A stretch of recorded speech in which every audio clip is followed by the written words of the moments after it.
Good morning, happy Monday. Today I'm going to read a story called The Lion Inside. It's written by Rachel Bright, illustrated by Jim Field.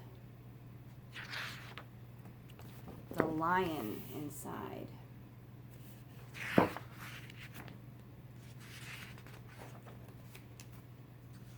The Lion Inside.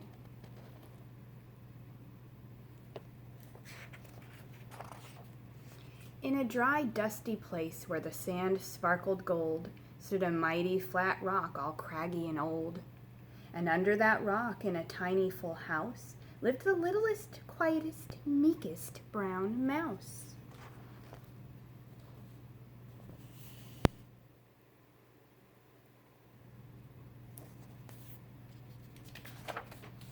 He was so very tiny, so incredibly small, that nobody noticed him ever at all. Hello! He got stepped on and sat on. He missed out on stuff, ignored and forgotten. His mouse life was tough. Ow! Ouch!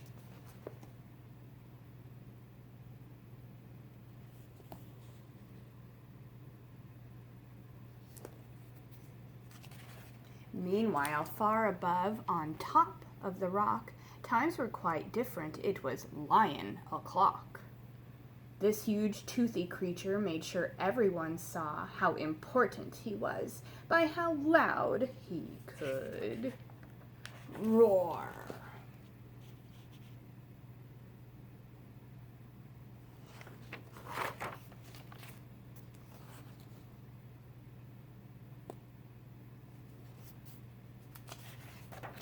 He was head of the pack. He was shouty and proud. He loved flexing his biceps and wowing the crowd. Yes, all were impressed by his mighty king cat. If only, thought Mouse, I could be more like that.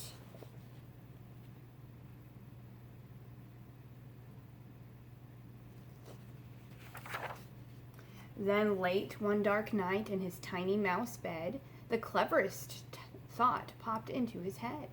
He leaped up in the darkness and held up a paw. I've got it, he said. What I need is a roar. Roar! I mean, what if this mouse with the weeniest squeak were a little more grrr and a little less meek? Well, he'd still be the smallest of fuzzy brown mice, but he'd make friends and join in, and life would be nice.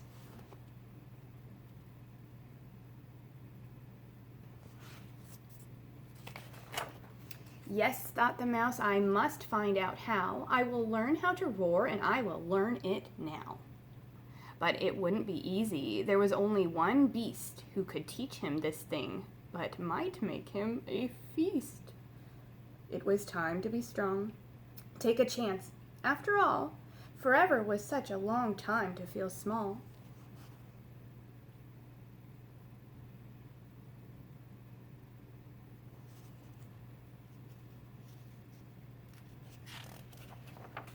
So he made himself brave, and he thought like a winner. He set off for the top, hoping to not be dinner. It felt like the scariest thing he could do. But if you want things to change, you first have to change you.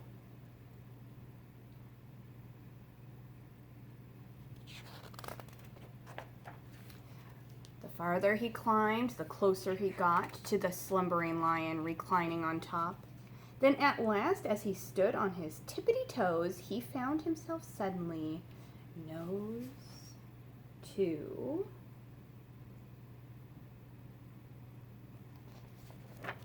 nose. Ahem. Gulp. Pardon me. Wake up, Mr. Lion. You've got company. Squeak, Mr. Lion. What I've come to you for is squeak. Do you think you could teach me your roar?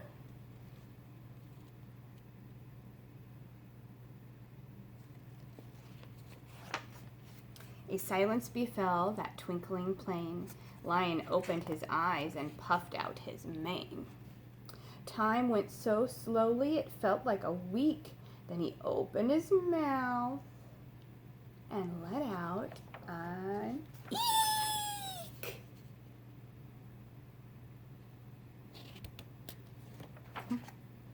The lion curled up in a terrified ball. He didn't like this, not one bit at all. "Don't hurt me," he whimpered. "Oh, try to be nice." Well, this mighty great lion was frightened of mice. "Don't worry," Mouse peeped. "I'm here as a friend. Let's hang out together, be pals to the end."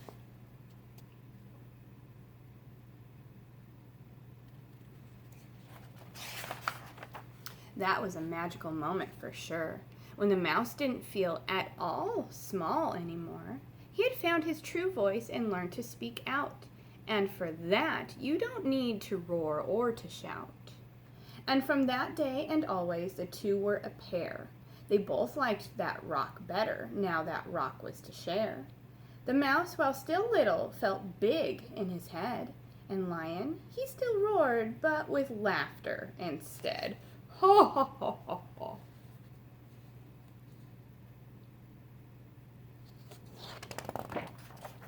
Yes, that day they both learned that no matter your size, we all have a mouse and a lion inside.